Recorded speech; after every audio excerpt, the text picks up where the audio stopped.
رقت عيناي شوقا ولطيبة Assalamu alaikum, ذرفت Selma. عشقا. Sache que tu m'as beaucoup manqué, ma chérie.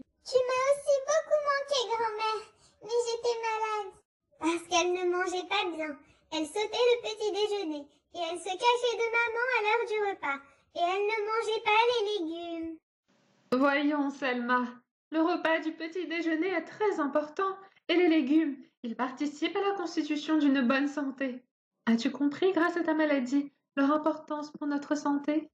Oui, grand-mère, je l'ai compris et je ne recommencerai plus. Et je suis venue aujourd'hui car tu m'as beaucoup manqué. Très bien, les enfants. Je vais maintenant vous raconter une nouvelle partie de la vie du prophète. Est-ce que tu pourrais, Saleh, nous rappeler le nom des épouses du prophète et celui de ses enfants?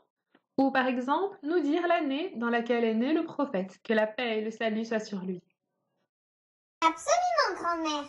Le prophète, que la paix et le salut soient sur lui, s'est marié après la mort de Khadija avec Saouda, la fille de Zam'a, avec Aïcha, la fille de Abi Bakr, avec Hafsa, la fille de Omar, avec Zaynab, la fille de Khuzayma, avec Salama, la fille de Abi Umayya al-Makhzoumiya, avec Habiba, la fille de Abi Sufyan, avec Jouayriya, la fille d'Al-Harith, et avec Maïmouna, la fille d'Al-Harith, ainsi qu'avec Safiya, la fille de Huyay, fils de Akhtab, et avec Zaynab, la fille de Jahsh. Et elles ont été désignées dans le Coran par les mères des croyants. Et les enfants du prophète, que la paix et le salut soient sur lui, de son mariage avec Khadija, sont Al-Qasim, Abdullah, ainsi que Zaynab, Ruqayya, Kalthoum, Fatima et Ibrahim. Mais la mère d'Ibrahim était Maria al-Qibtiyya, et c'était le dernier de ses enfants. Et Maria était une servante qui a été envoyée comme présent au prophète, que la paix et le salut soient sur lui. Et elle ne fait pas partie des mères des croyants, mais c'est la mère de son fils. Et le prophète, que la paix et le salut soient sur lui, est né un lundi, au courant de l'année de l'éléphant. Et après qu'il soit devenu orphelin, il a été gardé par son grand-père Abd al-Muttalib, fils de Hashim. Et après sa mort, il fut accueilli par son oncle Abu Talib, qui est un éleveur de moutons. Bravo, mon garçon! Je m'étais dit que si tu ne les avais pas appris, j'arrêterais de raconter la suite de l'histoire jusqu'à ce que tu le fasses.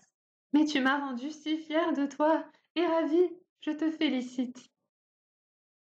Comment ne pas les apprendre, grand-mère? J'aime tellement le prophète et je voudrais tout connaître sur lui, comme si je le voyais. J'en suis très heureuse. Et c'est pour ça que j'ai décidé de vous parler aujourd'hui de l'apparence du prophète. Que la paix et le salut soient sur lui. Super! Voilà enfin ce que j'attendais. Alors, commençons donc par la prière sur le prophète. Que la paix et le salut soient sur lui. Que la paix et le salut soient sur lui. Le visage du prophète, que la paix et le salut soient sur lui, était arrondi et lumineux, comme la lune, et son visage était plus beau que la lune. Et il avait, que la paix et le salut soient sur lui, beaucoup de cheveux. Et il n'y avait dans ses cheveux noirs qu'une vingtaine de cheveux gris. Et il avait une barbe assez large, c'est-à-dire qu'il avait beaucoup de poils dans sa barbe. Et il était, que la paix et le salut soient sur lui, d'une taille moyenne. Il n'était ni trop grand, ni trop petit, mais il avait la juste taille. Et sa peau, que la paix et le salut soient sur lui, était blanche, légèrement métissée. Et par rapport au sceau de la prophétie, grand-mère? Le sceau de la prophétie était présent sur le corps du prophète, et c'était l'un des signes prouvant qu'il est un prophète. Il était visible au centre de son épaule gauche. Sa taille était semblable à la taille d'un œuf de pigeon. Comme le prophète était beau, que la paix et le salut soient sur lui. Comme je suis si impatient de le voir. Évidemment, le prophète, que la paix et le salut soient sur lui, avait la meilleure apparence. parmi tous les hommes, et le meilleur caractère, et il est le plus noble des fils d'Adam.